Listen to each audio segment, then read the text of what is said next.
The Chaser Report is recorded on Gadigal land. Striving for mediocrity in a world of excellence. This is the Chaser Report.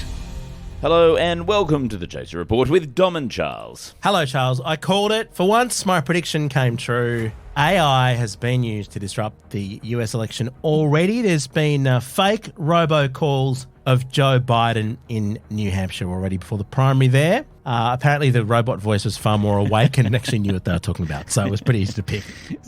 But was it by his enemy or his friend? By his enemy. Here's what it sounded like. We know the value of voting Democratic when our votes count. It's important that you save your vote for the November election. We'll need your help in electing Democrats up and down the ticket. Voting this Tuesday only enables the Republicans in their quest to elect Donald Trump again. Wow. Yeah, because I just assumed that if you inputted Joe Biden into an AI, it would come out with incoherent nonsense. Yeah, no, that was far more coherent and focused than I've heard Biden for a while. There was no meandering anecdote about someone who used to know in the 1940s. It was that how it was spotted? I think so. Hang on. Yeah, I think absolutely. No one fell for it. Stuck out. Look, we've used AI to generate the rest of this episode. Let's have a listen after this. Hello, Charles. How are you? I really like working with you. I am very well, Dom. This is such a great tool to sound like a tool. It really is. So it's already started, and you can just imagine how much more of this is going to happen. Deepfakes on election day when it's too late to debunk is my theory. Every phone in America is going to get, a video of Joe Biden personally welcoming migrants over the border or Donald Trump. I'm hoping the PP tape actually gets enacted by AI so we can all, satisfy our curiosity on that front, or is that just me who wants that? My prediction, though, is that this will be the only election ever where AI is used convincingly to smear campaigns and campaigners and things like that, because I think people will immediately grow very wary of it. And what AI will actually enable is when people are actually really caught up in something, caught saying something absolutely horrific or, doing something on video incredibly embarrassing, it will be used as a way to defend themselves by going, no, that was AI. So, for instance, the Donald Trump the recording, I think was it Billy Bush or something before the 2016 election, the infamous, I come up to them and grab them, Yeah. Nowadays, they'd say, that wasn't real, that was just AI. That was just AI. And that's all you need. Basically, we're at the threshold of no accountability for any of your actions ever. Yep. I reckon. That sounds amazing. Yep. Well, just illustrate how easy this is to do, Charles. Yep. The audio was made, apparently, by a New Orleans magician, like someone who was working as a magician and therefore desperately needed money, he said, because he couldn't make money out of doing magic because he can't, it doesn't actually work. And he'd use a product called 11 Labs to create the fake Biden audio, and a potential minnow Democratic candidate paid him to do that. And so the guy goes, there was no malicious intent. I didn't know how it was going to be distributed. Yeah, right. Making a fake audio of Joe Biden telling people not to vote. How could that possibly be used maliciously? Well, are you sure that was the magician saying that or some AI saying I don't know. It also says here... It's a bit like some sort of Christopher Nolan film. It is even more so because this is from New York Magazine. This guy, Paul Carpenter, has world records in fork bending and straitjacket attempts. So that's the kind of... You don't exactly need to be a Silicon Valley boffin. He has no fixed address. And he was paid $150 on Venmo, and it cost him $1 to make the fake audio, and it took him 20 minutes. And so he's later quoted as saying, "It's so scary that it's this easy to do. People aren't ready for it." And it went to 25,000 registered voters. Look, I think that really is an uplifting tale of American ingenuity. Absolutely.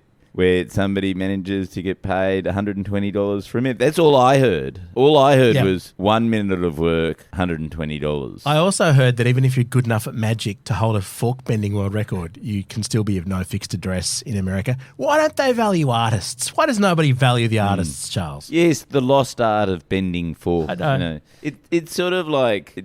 Because that was huge in the 80s, wasn't it? Oh, yeah. Remember Uri Geller and all that, yeah. Yeah, Uri Geller, he used to go on primetime television bending spoons. I think his thing was spoons, not forks. Spoons more than forks, yeah. Maybe that's why the guy's got the fork bending world record, because no one bothered because it's sharp.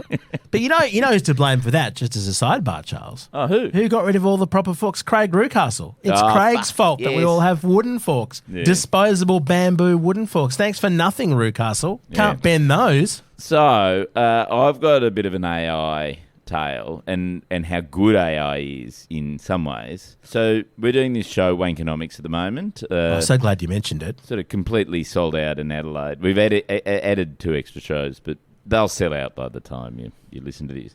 It's a huge triumph of the human spirit. There is one gag, though, that we just could not nail for the first sort of 8 or 9 shows that we did, right? It's very simple, but it structurally needs to be there, right? Which is, so the way the show works is we pick on one audience member and we construct a whole corporation for them, right, during the show. But one of the things we've got to do is we've got to come up with a brand name for this, corporation that we're setting up, right? And we just couldn't think of a funny way to do it, right? Like, it just, we riff off their name and sort of whatever. Like, like Charles Corp or something. We tried to sort of misspell it. You know how modern brands are all misspelled. So you can get the website. But so your one would be like Charles. Yeah, exactly. So Charles.com. But it all felt, every different way that we tried always felt a bit flat, and it was sort of like, that's an observation.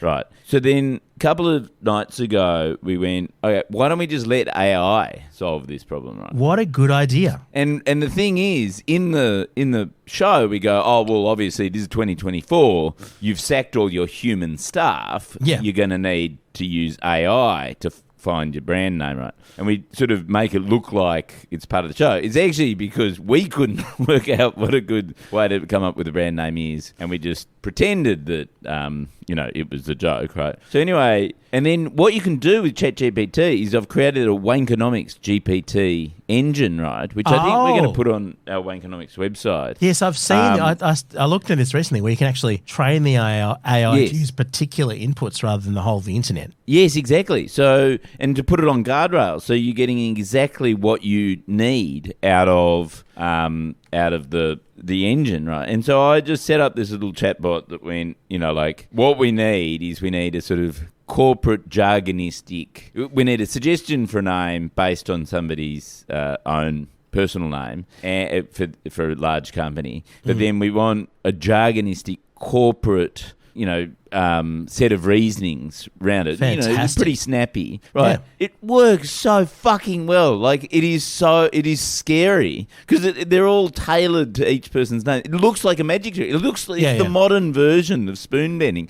And I was saying to James, who I did the show with, like, there is a very small window of time where that particular thing will look impressive on stage, right? Absolutely. Like, in 12 months' time, in 18 months' time, everyone's going, what's that? It's just like using... Yeah. That's like using Google, Well, we'll be using Google. Yeah. But you can hear the audible gasps from the audience going, oh my God, how did they do that? And so, we're in the window now. We're in this brief window where if you want amusingly mediocre results for anything, AI is just perfect. I used it to generate, on radio not long ago, I used it to generate poems for different suburbs, a sea shanty about Mossman or something. And, to come up with a result in 1 second, or a hip-hop song about Eastwood or whatever it is, like a rap battle. And, it does it very fast. They're not good, but they're amusingly not good enough to sort of read out on the radio at this point. But soon they'll just be, that's actually quite good. Well done, ChatGPT. Long-term listeners to this podcast, though, will remember that I once replaced you with ChatGPT. I do remember. And long-term listeners will also remember that was the worst episode of the podcast ever. I've never felt so valued. And that one listener even wrote in to say that I had to promise never to do it again because listening to Charles be outwitted by an AI was excruciating. Speaking of excruciating, let's come back in a second. The Chaser Report. Less news, more often. So that's great that you found a way to use it on stage before in a year or two, Wankonomics is presented by, I don't know, AI avatars and you don't get any money because it's just trained itself on all of your jokes. Yeah, no, exactly. So we've got to use AI, but then also sue the fuck out of them for using all our writing as training data. 100%. Like it's a sort of pincer movement between using it and suing them. So That's really funny. Can I just circle back, as you say? Yeah. Because there are some other ways in which AI is being used in the presidential election as a bit of a a bit of a trip down the rabbit hole. The first thing to note is that exactly what you said is already happening. So the window is closed. Donald Trump is using the claim that that footage of so you know the Lincoln Project, the Republican anti-Trump group that puts out quite effective video ads. They put an ad on Fox News that had basically a compile of his gaffes. And he says that they're all AI generated, that they're not real. But they actually are. Of course they're real, yeah. Yeah, but I remember seeing a few of Yes. them. But yeah, that's not true. It's not true. The fake news used artificial intelligence. Better still, earlier this month, after one of his lawsuits, he claimed that the fake news used AI to create an image of him that made him look fat. So that's a little bit awkward. Right. Wow. Yeah. So what he's claiming is that essentially every appearance that he has where he's a bit fat is actually just AI generated. Yeah, and he's really skinny. I'm going to use that one myself, actually. There's some bizarre ones here. So there were images doing the rounds of Donald Trump aboard Jeffrey Epstein's plane, and Mark Ruffalo, you know, the Hulk from the Avengers movies, he shared them, and he had to apologise because they were fake. Wow. So many other things. In a Super PAC ad from Ron DeSantis, they used a Trump AI to read Trump's own posts on Truth Social. They put Joe Biden in a bubble suit to make him look like he, didn't want to do anything. Ron DeSantis had Donald Trump pashing Dr. Anthony Fauci. So, yeah, pretty amazing stuff. But the one that's the most interesting kind of moral dilemma is, this new Google Gemini AI. There's an example been doing the rounds that Elon Musk sounded off about. When you ask it to do like a range, like a variety of founding fathers, or you say, I think, a diverse range of founding fathers, it will produce images that look like the traditional American founding fathers in terms of the wigs and the outfits and so on, but have racial diversity, which of course they didn't have. So, of course, Elon Musk's using it as an example of the woke mind virus because Gemini doesn't realise that diverse doesn't apply in the 1700s. Doesn't it just suggest that Google used their Hamilton as part of their training data? Probably. Like it probably did. It's probably exactly what happened. Yeah. There's another candidate who trained a chatbot based on all of his campaign materials to chat to voters, and that got banned by OpenAI. But that's not a bad idea. We could train a chatbot based on all of your podcast contributions. Yeah, that's a great idea. So rather than having whatever you did to generate me, it would actually be based on your own flaws and incoherence. Yes, exactly. What we should do is we should have a second stream. So we have the Chaser Report podcast. Yeah. We have another feed, which is the AI-generated Chaser Report, where we use the training data from all the years that we've done it, and it just gives the sort of statistically most likely episode that day of what the Chaser Report will be. Well, I mean, we could do it as a second feed, or we could just make it the main feed. It'd be much more cost-effective. Not yet. Well, that's worth experimenting with. Or has it already happened? Ooh. Yes. Oh, are these the real us? Yeah. I like the idea that the reason why you can tell that it is actually the real us is because in the training one we would have already, like in the AI version, we would have already referred to Bluetooth and yes, how that's true. bad Bluetooth is. Because on average it's in every episode. That's right. Yeah. Oh no, but now it is. Oh. So now it's indistinguishable. Coming soon to you, the AI-powered Chaser Report. If you made it this far, tell us what you think. We should train it on podcast@chaser.com.au, or if you've got any other brilliant time-saving and very slapdash methods. Surely may we should well adopt train them. it on the Joe Rogan Experience, the most popular podcast in the world. Yes, we should definitely make a fake. In fact, you know what? People already have. There already is a fake AI Joe Rogan podcast, because I remember looking for it on Apple Podcasts, and that was when it was exclusive to Spotify. And the only thing you could find was the AI one, which was even worse. I didn't think this is possible, but it's even worse than the real thing.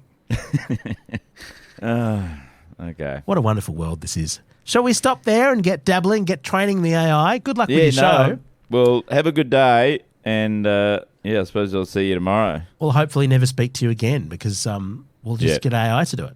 Ooh. Our gear is remote. We are part of the Iconoclast Network. Catch you tomorrow, or will we? Or will we?